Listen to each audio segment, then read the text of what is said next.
আসসালামু আলাইকুম। সবাই কেমন আছেন? আশা করছি আল্লাহর অশেষ রহমতে সবাই অনেক ভালো আছেন। আলহামদুলিল্লাহ আমিও আমার পরিবারের সকলে আল্লাহর রহমতে অনেক ভালো আছি। তো ছোটোবেলার কথা মনে পড়ে গেল। বাজারে যাওয়ার সময় বাবা কাকা তারা তখন অনেক কান্নাকাটি করতাম বাজারে যাওয়ার জন্য। তা আজকেও সেই সেম কাহিনী। আজকে হচ্ছে শুক্রবার। তো শুক্রবারে আমাদের এখানে হাট হয়। আমাদের গ্রামের অনেক বড় একটা বাজার হয়, যেটাতে শুক্রবারে আর সোমবারে বাজার। তো আজকে রোদে আমার বাবা সকাল থেকে অনেক কাজ করতেছে, যে বাঁশের মোড়া সেগুলো রোদে দিয়েছে, বাঁশ, তারপরে মানে বৃষ্টিতে ভিজে, বুঝতেই পারেন গ্রামের কাজ কাম। তো এতদিন তো বৃষ্টি ছিল, এগুলি শুকাতে পারে নাই। তো যেখানে এখন একটু রোদ হচ্ছে, তো এগুলি সব শুকাচ্ছে। আর এখানে একটা কলার ছড়ি কেটেছে কলা গাছ থেকে, সেটাও রাখলো। আর এই কাজকামগুলি করে দুপুরবেলাতে যাবে হচ্ছে বাজারে। তো আমি বলতেছি যে আমিও যাব আজকে বাজারে। তো বাবা বলল ঠিক আছে, তুমি যখন যাবা কোনো সমস্যা নেই, চলো।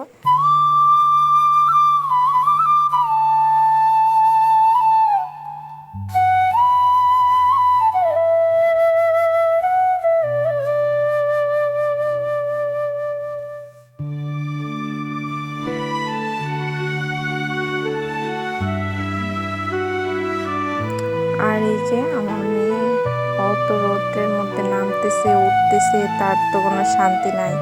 মানে আমাকে দেখে শুধু ফলো করে আমি কোথায় যাচ্ছি কি করছি। ও মানে স্বাধীন হয়ে গেছে। আমার শ্বশুরবাড়িতে মানে ওর দাদার বাড়িতে তো ঘর থেকে বের হইতে পারতো না। একে তো রাস্তা পাশে, দ্বিতীয়তে পুকুর, মানে সব কিছু মিলিয়ে ও খুব বন্দি কানকানায় ছিল। এখন এখানে কিন্তু বৃষ্টি ছিল 2-3 দিন, তার ওই 2-3 দিন বের হইতে পারে নাই। আর এখন যে 2 দিন বৃষ্টি নেই, এখন তো ওর কোনো বাধা নেই, ও বের হচ্ছে, এদিক ওদিক যাচ্ছে। আর এই যে আমি কিন্তু রওনা হয়ে গেলাম, দুপুরবেলা খাওয়া দাওয়া করে সব কিছু রেডি করে বাজারে যাচ্ছি। আমার বাবার সামনে, আসলে বাবা বলি না, আমি কিন্তু আব্বাই বলি। তো আব্বার সামনে। আর এটা হচ্ছে আমাদের বাড়ির পিছন সাইড, এই সাইডটা হচ্ছে পিছনে। আর এই যে রাস্তাটা দেখতেছেন, এই রাস্তাটা দিয়ে কিন্তু আমরা ছোটোবেলা হাঁটছি, মানে একদম বাজারে আমরা এই রাস্তা দিয়ে যেতাম। ওই রাস্তাটা কিন্তু তখন ছিল না, পাকা ছিল না, গাড়িও চলতো না। এখন কিন্তু ওই সাইড দিয়ে রাস্তা হয়ে গেছে, পাকা হয়েছে, ওইটা দিয়ে গাড়ি চলে। এখন আর এই রাস্তাটা কেউ ব্যবহার করে না, এটা এমনিতেই আছে, আর এটা পাকাও করে না। আর আমি আমার বাবাকে বললাম যে আব্বা, আমি কিন্তু এই রাস্তা দিয়ে যাব, ওই রাস্তা দিয়ে যাব না, গাড়ি দিয়ে যাব না, আমি এইখান দিয়ে যাব, এই রাস্তাটা আমি দেখব, এই রাস্তাটার কি অবস্থা। আর এই রাস্তাটা তো ব্যবহার হয় না, আমি ঢাকায় গেছি পর থেকে আজ 20 বছর হয়ে গেছে প্রায়, এই রাস্তাটা কিন্তু ব্যবহার করি না। মাঝে মাঝে যে 2-3 বার আসছি, ওই রাস্তা দিয়ে আসছি গেছি, কিন্তু এই রাস্তাটা ব্যবহার করিনি। আর আমার মেয়ে কিন্তু আসছে, এই বড়টা আসছে, ছোটোটাকে রেখে আসছি আমার মার কাছে। তো ওইটা নিয়ে একটু ভাবতেছিলাম যে খেয়াল রাখতে পারবো কি না, মেয়েটা তো অনেক দুষ্টামি করে। তো আমার কাছে দিয়ে আসছি, বলছি যে মা ওকে কোলের থেকে নামাবো না, ওকে নিয়ে ঘরেই থাকবা, বের হবা না, পারবা না তুমি ওর সাথে, ও এদিক ওদিক চলে যাবে, ও খুব দুষ্টামি করে। তো সেটাই আর কি। আর আমার আফরাকে আমি দেখাচ্ছিলাম রাস্তাগুলা, তারপরে গরু দেখতেছিল, ও রাস্তা পার হচ্ছে না, মানে ভয় পাচ্ছে যে গরু যদি ওকে লাথি দেয়, ইয়া দেয়। তো ওকে আমি বলতেছিলাম যে গ্রামের মেটু পথ, ও যে ওই কবিতা পড়তো, আমাকে জিজ্ঞাসা করতেছে, মা মেটু পথ কাকে বলে, আঁকা বাঁকা পথ কাকে বলে, ও তো এগুলি চিনে না। এই যে এখন আমি এটা দেখায় দেখায় নিতেছি ওর সাথে কথা বলতে বলতে। আর আসলে আগের মতো কিছুই নেই। ওই যে দেখেন বাড়িঘর, এগুলি কিন্তু একদম ছিল না মাঝখানে, বন্ধের মাঝখানে। তো এখন এগুলি হয়ে গেছে। আর আগে তো যখন এই এরকম সময়, মানে এরকম সিজনে যখন ধান ক্ষেত লাগানো থাকতো, তখন আমরা এই রাস্তা দিয়ে বাজারে যেতাম। আর যখন ধানগুলি কেটে ফেলতো অগ্রহায়ণ মাসে, তখন কিন্তু একদম আমাদের বাড়ির থেকে বাজার পর্যন্ত এই ধান ক্ষেতের ভিতর দিয়ে যাইতাম, মানে লাইল দিয়ে যাইতাম, কোনাকুনিভাবে চলে যেতাম, রাস্তা কেউ ব্যবহার করতো না, একদম মাঠের মতো খালি থাকতো, তখন এভাবেই যাইতাম। আর খুব তাড়াতাড়ি হইতো, বাজারে কোনাকুনি গেলে তো অনেক তাড়াতাড়ি হইতো, সেভাবে যাইতাম।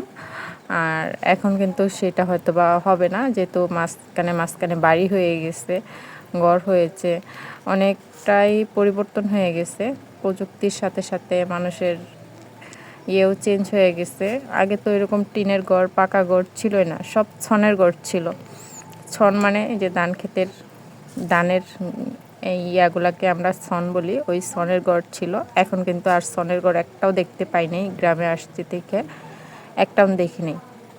আর এই যে আমরা কিন্তু দেখতে দেখতে বাজারের কাছেই চলে আসছি। আর এখানে অনেক বড় একটা প্রজেক্ট হয়েছে মাছ চাষ করার। আর এখানে কিন্তু মাছ চাষ, পাঙ্গাস মাছ। আব্বা আমাকে দেখাচ্ছে ওই যে মাছ ডুবতেছে, ভাসতেছে। অনেক বড় পুকুর, মানে পুকুর করছে। এটা কিন্তু জমিই ছিল, এটাকে পুকুর বানিয়ে মাছ চাষ করতেছে। আসলে পরিবর্তন মানুষকে অনেক কিছু করে। আর এই মাছগুলি এখন এই এলাকাতে অনেক চলতেছে, কারণ এটা নতুন নতুন। এইদিকে কিন্তু পাঙ্গাস মাছ আগে তো চাষ হইতো না, ব্রয়লার মুরগি, পাঙ্গাস মাছ এগুলি এখন চাষ হচ্ছে এদিকে। তো এখন মানুষ হয়তো বা টেস্ট করার জন্য হলেও এটা বেশি চলতেছে। তো যাই হোক, আমরা কিন্তু বাজারে আসছি, আর বাজারে এসেও কিন্তু সেই সেম পরিবর্তন, মানে কোনো কিছু আগের মতো নাই, অনেক চেঞ্জ হয়ে গেছে। তো আমি হালকা পাতলা একটু ভিডিও করছি। আর কি নিয়েছি সেটা হচ্ছে মাছ নেওয়ার জন্য আমি মূলত আসছিলাম, আর এমনিতে আসছি একটু দেখার জন্য যে কি অবস্থা বাড়িঘর, মানে সব কিছু তো পরিবর্তন। ওই রাস্তাটাকেই বেশি মেইন করে আসছি যে আমি ওই রাস্তাটাকে একটু দেখব, একটু ঘুরে যাব, এই আর কি। তো এখানে আমি কিছু চাপিলা মাছ দেখলাম, যে মাছগুলি এখন সচরাচর পাওয়া যায় না, এগুলি কিন্তু নদীর চাপিলা মাছ। তো আমি এখান থেকে 1 কেজি চাপিলা মাছ নিয়ে নিলাম, আর গুঁড়া মাছ নিয়েছি, যেটা আমার সবচেয়ে বেশি ফেভারিট। আর আসার সময় আমি কিন্তু অটো দিয়ে আসছি, তার কারণ হচ্ছে আমার মেয়ে যাওয়ার সময় বলতেছে আমার পা ব্যথা হয়ে গেছে, আর যেতে পারবো না, আর যেতে পারবো না, গাড়ি নাও, গাড়ি নাও।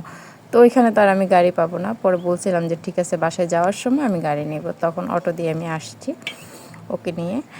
আর হচ্ছে বাসায় আসার পরে মাছগুলি কিন্তু ডালছি, আমার মা কিন্তু মাছ কাটতেছে, আর আমি গুঁড়া মাছগুলির থেকে বড় মাছগুলি বাইসে আমার মাকে দিয়ে দিয়েছি। শুধু একদম ছোট ছোট যে মাছগুলি সেগুলি আমি বেছে নিয়েছি। আর আমার এটা বাঁচতে বাঁচতে আমার মার মাছ কাটা সবগুলি শেষ হয়ে গেছে, এত দ্রুত মাছ কাটে। আমি কিন্তু এটা পারি না। আমি যদি এই মাছগুলি কাটতাম তাহলে আমার সর্বোচ্চ 3 থেকে 4 ঘন্টা সময় লেগে যেত। তো যাই হোক, আমার মা কিন্তু খুব তাড়াতাড়ি মাছ কেটে ফেলছে। আর রাত্রের কোনো ভিডিও আমি করি নাই, মাছ রান্না টান্না করার, খাওয়ার, এগুলি কোনো ভিডিও করি নাই, কারণ রাত্রের ভিডিওটা ভালো হয় না। তো একদম সকালবেলা তো আমার বাবার বাড়িতে ভাত খায়, রুটি নাস্তা এগুলি কেউ খায় না। তো আমার ছেলেদের জন্য রুটি বানাইতে হয়, ওদের জন্য রুটি বানাইছি। সবাই রুটি খাইছে, যেহেতু এখন বানানো হয় সবাই খায়। আর সাথে কিন্তু ভাতও রান্না করছে, আর আমি কিন্তু ভাতেই খাচ্ছি। কালকে রাত্রে যে মাছ রান্না করছি সেই মাছ দিয়ে ভাত খাচ্ছি।